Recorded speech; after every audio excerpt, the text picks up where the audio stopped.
No one dared to remove the apple lodged in Gregor's flesh, so it remained there as a visible reminder of his injury. He had suffered it there for more than a month, and his condition seemed serious enough to remind even his father that Gregor, despite his current sad and revolting form, was a family member who could not be treated as an enemy.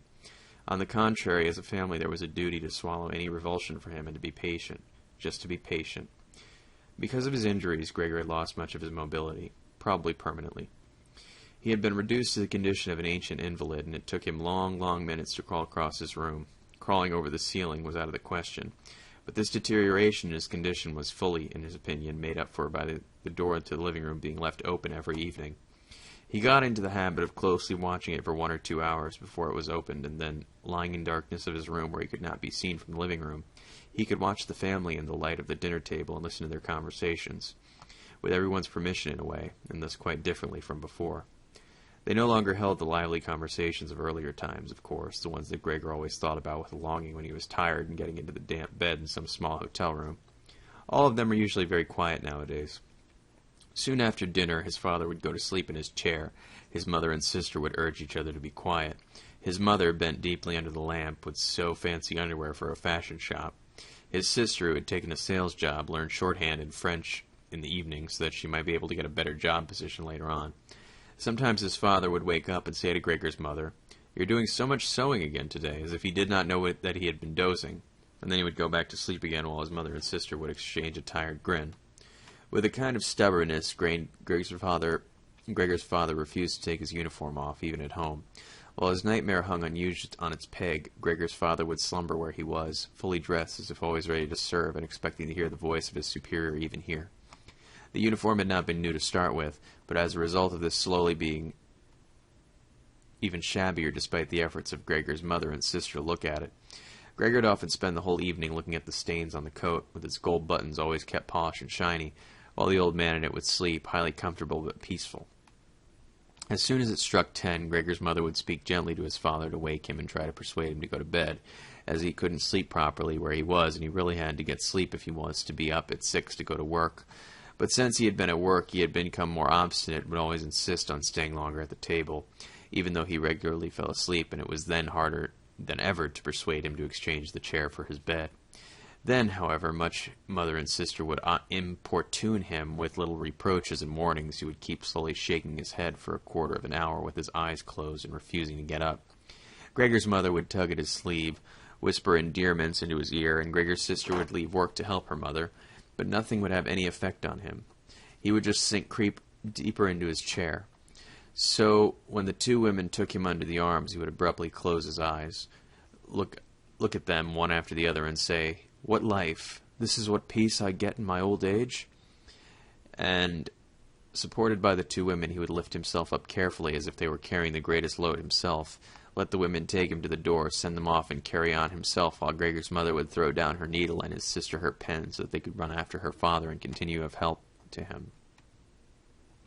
Who, in this tired and overworked family, would have given more attention to Gregor than was absolutely necessary? The household became even smaller, so now the maid was dismissed. An enormous, thick-boned charwoman with white hair flapped around her head every morning and evening to do the heaviest work. Everything else was looked after by Gregor's mother on top of the large amount of sewing work she did. Gregor even learned, listening to the evening conversation about what price they had hoped for, that several items of jewelry belonging to the family had been sold, even though mother and sister had been very fond of wearing them at functions and celebrations. But the loudest complaint was that, although the flat was much too big for their present circumstances, they could not move out of it. There was no imaginable way of transferring Gregor to the new address. He could see quite well, though, that there were more reasons than considerations for him that made it difficult for them to move. It would have been easy to transport him in any suitable crate with a few air holes in it. The main thing holding the family back from their decision move was much more to do with their total despair, and the thought that they had been struck with a misfortune unlike anything experienced by anyone else they knew or related to. They carried out absolutely everything that the world expects from poor people. Gregor's father brought bank employees their breakfast. His mother sacrificed herself by washing clothes for strangers. His sister ran back and forth behind their desk at the behest of their customers, that they just did not have the strength to do any more.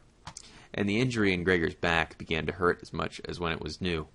After they had come back from talking his father to bed, Gregor's mother and sister would now leave their work where it was and sit close together, cheek to cheek. His mother would point to Gregor's room and say, "Close that door, Greet." And then, when he was in the dark again, they would sit in the next room and their tears would mingle, or they would simply sit there staring dry-eyed at the table. Gregor hardly slept at all, either night or day. Sometimes he would think of taking over the family's affairs, just like before. The next time the door was open, he had forgotten about his boss and the chief clerk, but they would appear again in his thoughts. The salesman and the apprentices, that stupid tea-boy, 2 or 3 friends from other businesses, one of the chambermaids from a provincial hotel, a tender memory that appeared and disappeared again, a cashier from a hat shop from whom his attention had been serious but too slow. All of them appeared to him, mixed together with strangers and others he had forgotten. But instead of helping him and his family, all of them were inaccessible, and he was glad when they disappeared. Other times he was not at all in the mood to look after his family. He was filled with simple rage about the lack of attention he was shown, and although he could think of nothing he would have wanted, he made plans of how he could get into the pantry where he could take all the things he was entitled to, even if he was not hungry. Gregor's sister no longer thought about how she could please him, but would hurriedly push some food or other into his room with her foot before she rushed out to work in the morning and at midday, and in the evening she would sweep it away again with the broom, indifferent as to whether it had been eaten, or more often than not had been left totally untouched. She still cleared up the room in the evening, but now she could not have been any quicker about it. Smears of dirt were left on the walls. Here and there were little balls of dust and filth. At first Gregor went to one of the worst of these places when his sister arrived as a reproach to her, but he could have stayed there for weeks without his sister doing anything about it. She could see the dirt as well as he could have, but she simply decided to leave him to it. At the same time, she became touchy in a way that was quite new for her, and which everyone in the family understood. Cleaning up Gregor's room was for her and her alone. Gregor's mother did once thoroughly clean his room, and he had used several bucketfuls of water to do it, although that much dampness also made Gregor ill and he lay flat on the couch, bitter and immobile. But his mother was to be punished still more for what she had done. As hardly as had his sister arrived home in the evening than she noticed the change in Gregor's room, and, highly aggrieved, ran back to the living room where, despite Mother's raised and imploring hands, she broke into convulsive tears.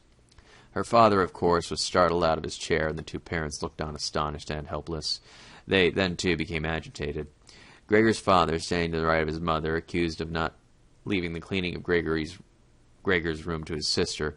From her left, Gregor's sister screamed at her that she was never to clean Gregor's room again, while his mother tried to draw his father, who was beside himself with anger, into the bedroom. His sister, quaking with tears, thumped on the table with her small fists, and Gregor hissed in anger that no one had even thought of closing the door to save him in the sight of this and all this noise. Gregor's sister was exhausted from going out to work, and looking after Gregor as she had done before was even more work for her.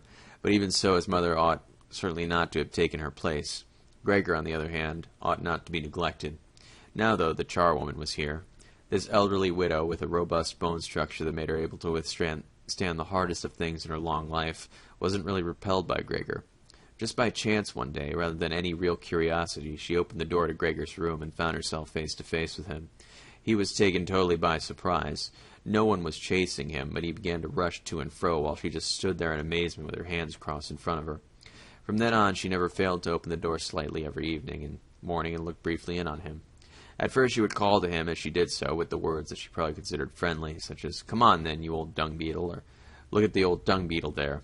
Gregor never responded to be spoken to in that way, but just remained where he was without moving as if the door had never even been opened. If only they had told this charwoman to clean up his room every day instead of letting her disturb him for no reason whenever she felt like it. One day, early in the morning, while a heavy rain struck the window panes, perhaps indicating that spring was coming, she began to speak to him in a way that way once again.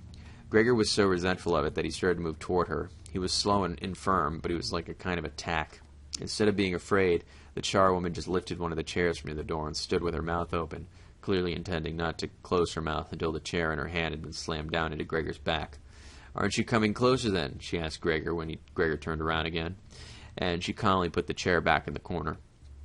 Gregor had almost entirely stopped eating.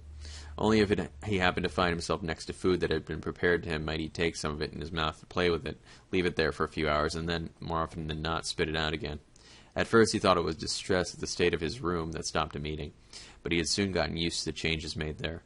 They had gotten into the habit of pushing things in his room that they had no room for anywhere else, and there were now many such things in the rooms of his flat that had been rented out to 3 gentlemen. These earnest gentlemen, all 3 of them had full beards, as Gregor learned peering through the crack in the door one day, were painfully insistent on things being tidy. This was not only in their room, but since they had taken all a room in this establishment, the entire flat, and especially the kitchen. Unnecessary clutter was something they could not tolerate, especially if it was dirty. They had moreover brought most of their own furnishings and equipment with them. For this reason, many things had become superfluous, which, although they could not be sold, the family did not wish to discard. All these things found their way into Gregor's room. The dustbins from this kitchen found their way in there, too. The charwoman was always in a hurry, and anything she couldn't use for the time being she would just chuck in there. He, fortunately, would usually see no more than the object in the hand that held it. The woman most likely meant to fetch these things back out again when she had the time or opportunity, or to throw everything out in one go. But what actually happened was that they were left when she landed, and they had been thrown in unless Gregor made his way through the junk and moved it somewhere else. At first he moved it because, with no other room free, he could crawl about. He was forced to, but later on he came to enjoy it, although moving about in a way left him sad and tired, and he would remain immobile for hours afterward.